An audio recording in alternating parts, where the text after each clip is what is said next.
In this step-by-step tutorial, I will teach you how to connect your bank account in Zoho Books. This allows you to seamlessly import and manage your transactions from your bank directly into your accounting software.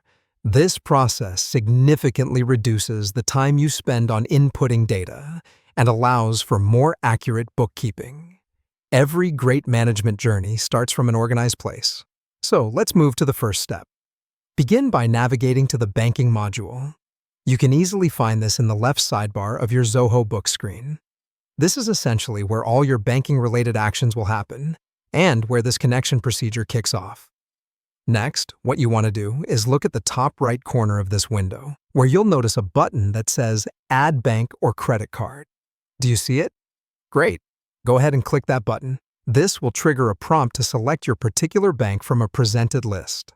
Immediately after clicking, you'll notice a list of popular banks, available for direct integration with Zoho Books.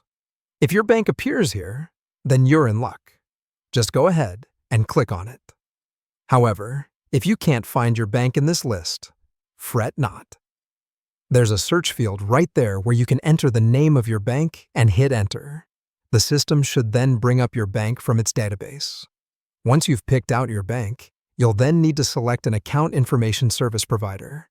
This can either be Yodlee or Plaid, subject to individual banks. These service providers solely ensure a secure handoff of your financial data between your bank and Zoho Books. At this juncture, you'll be prompted to enter your bank's login credentials. Please ensure to provide the correct credentials to avoid any access issues. After that process, the system will then bring up the specific account or accounts you have with the bank. From here, you can connect just one or multiple based on your needs. Now here's another feature that comes with this connection process. Zoho Books allows you to fetch transaction history starting from a specific date. So you just need to pick a date and the system will fetch all transactions from that date onwards. Once all these steps have been completed successfully, all there's left to do is to complete the connection process. Just click on Continue, and Zoho Books will do the rest. It will commence the importing of your bank feeds instantly. In conclusion, integrating your bank with Zoho Books not only saves you time, but also ensures accuracy in your bookkeeping. It's a simple, straightforward, and secure process that truly transforms the way you manage your financials. So why not give it a try right now?